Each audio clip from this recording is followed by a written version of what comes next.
Hello दोस्तों, मैं हूं बीके सर। आज आपको बताने जा रहे हैं प्रोपेनॉल है। इस चार ऑप्शन में प्रोपेनॉल कौन सा है। ये विज्ञान का है, मॉडल पेपर क्लास 10 का। इस क्लास का है, क्लास 10 का है, क्लास 10 का विज्ञान है और इसमें केमिस्ट्री कराने जा रहे हैं। तो ध्यान दीजिए, प्रोपेनॉल है। ये 2022 में क्वेश्चन आया हुआ था। 2022 में क्वेश्चन आया हुआ था। तो देखिए, तो 2023 में भी आने की संभावना है। तो प्रोपेनॉल है। तो प्रोपेनॉल इन चारों ऑप्शन में से कौन ऑप्शन सही है? तो ऑप्शन नंबर 2 ही सही है। देखिए, अगर हम इसकी संरचना बनाएं, भाई 3 कार्बन है। 3 कार्बन के आपको लास्ट कोर्स में कितने इलेक्ट्रॉन होते हैं? 4 4 इलेक्ट्रॉन होते हैं। क्लियर है? अब भाई एक एक बॉन्ड भी बना दीजिए।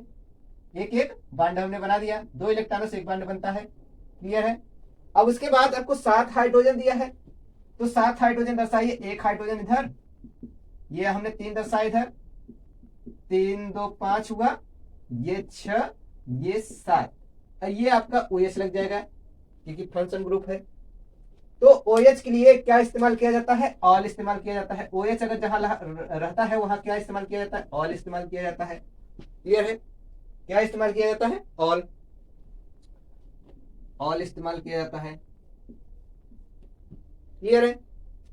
तो अब देखिए कितने कार्बन है। 1 2 3, 3 कार्बन को हम क्या बोलते हैं? 3 कार्बन को हम बोलते हैं, 3 कार्बन बोलते हैं प्रोप। क्या बोलते हैं? प्रोप। अब फिर उसके बाद एकल बॉन्ड है। एकल बॉन्ड के लिए हम क्या लगाते हैं? एकल बॉन्ड के लिए ANE लगाते हैं। क्लियर है? और आपका OH के लिए क्या लगाते हैं? ऑल का इस्तेमाल किया जाता है। तो ये वाला ई हटा दिया जाता है, ऑल। तो क्या हो गया? प्रोपेनॉल। तो प्रोपेनॉल आपका कौन ऑप्शन सही है? ऑप्शन नंबर आपका कौन सही है? ऑप्शन नंबर 2 ही सही है। तो ये ऑप्शन नंबर 2 सही हो जाएगा। अगर दूसरे की ऑप्शन की बात करें तो इसमें 2 कार्बन है, 2 कार्बन सीधे मालूम चल रहा है कि इथेनॉल हो सकता है, तो आपको ये तो गलत हो जाएगा। ये भी 3 कार्बन है लेकिन इसकी संरचना डबल या ट्रिपल बॉन्ड बनाने की संभावना है ना। इसमें भी या डबल बॉन्ड बनाएगी या ट्रिपल बॉन्ड बनाने की संभावना है। जब आप संरचना बनाएंगे तो खुद जानेंगे कौन सा बॉन्ड बनेगा। तो लेकिन इसमें एकल बॉन्ड बन रहा है। अब ध्यान दीजिए कि इसमें जब डबल बॉन्ड बनेगा तो कहीं कहीं क्या होगा, इसका कुछ नंबर भी आएगा। फंक्शन ग्रुप की तरफ से नंबर भी गिनेंगे तो नंबरिंग आता है, जबकि यहाँ नंबरिंग नहीं दिया हुआ है। इसलिए ऑप्शन नंबर कौन सही होगा? 2 सही होगा। तो चलिए अगले क्वेश्चन की ओर। चलिए दूसरा क्वेश्चन, 5वें का दूसरा क्वेश्चन। ख, अधातु है। अधातु इसमें कौन है? ध्यान दीजिए, ये सभी मान दिए गए हैं। इसमें से अधातु कौन होगा? ध्यान दीजिए, पहचानने का तरीका, जिसमें लास्ट में अंत में क्या आएगा? अंत में आपका म शब्द का इस्तेमाल हुआ रहेगा, उससे समझ लीजिए कि वो क्या होगा? वो आपका धातु होगा। बाकी क्या होगा? जिसमें म के अलावा, अंत में म के अलावा आ जाए कोई शब्द, तो वो क्या होगा? वो अधातु होगा। क्लियर है? तो ध्यान दीजिए, जैसे ये आपका के है। के है क्या है? पोटेशियम है। क्या है? पोटेशियम। पोटेशियम। आपका म आया, ये क्या हो गया? ये आपका धातु हो गया। अब ध्यान दीजिए, ये आपका एल्यूमिनियम, ये एल देखिए, एल्यूमिनियम, एल्यूमिनियम, एल्यूमिनियम। इसमें भी एल्यूमिनियम। एल्यूमिनियम में आपका म आया। इसमें देखिए सोडियम, इसमें भी क्या आया? लास्ट में म आया। इसमें देखिए एफ से आपका हुआ फ्लोरीन। फ्लोरीन, इसमें क्या आया?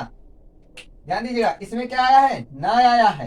तो ये क्या है? अधातु है। क्या है? अधातु है। यही तो मुझसे पूछ रहा था कि अधातु कौन है। तो अधातु ऑप्शन नंबर 2 सही है। तो चलिए अगले क्वेश्चन नंबर ग वाला। ठंडे जल से हाइड्रोजन गैस बनाती है। ठंडे जल से कौन आपका हाइड्रोजन गैस बनाती है?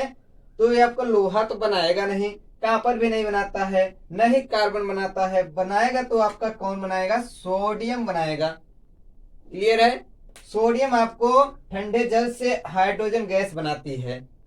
तो चलिए ठीक है, अब अगले क्वेश्चन की ओर चलते हैं। 6 का पहला क्वेश्चन देखते हैं। इसमें कहा प्लास्टर ऑफ पेरिस बनाने की विधि एवं उपयोग लिखिए। तो हमने लिख रखे हैं बनाने की विधि। भाई कैल्शियम सल्फेट में आपको जल घोल देंगे तो 120 डिग्री तापमान पर गर्म करेंगे तो हमें क्या प्राप्त होगा? कैल्शियम सल्फेट, मतलब जिसे हम बोलते हैं प्लास्टर ऑफ पेरिस।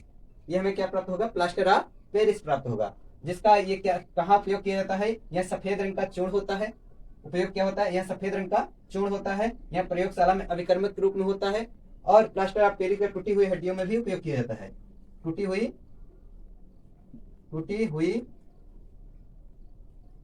हड्डियों में भी प्रयोग किया जाता है, हड्डियों में प्रयोग किया जाता है, टूटी हुई हड्डियों में भी प्रयोग किया जाता है। जब हड्डी टूट जाती है तो उसे आपको जोड़ने के लिए प्लास्टर ऑफ पेरिस का ही इस्तेमाल किया जाता है। तो बिल्कुल समझ में आया होगा।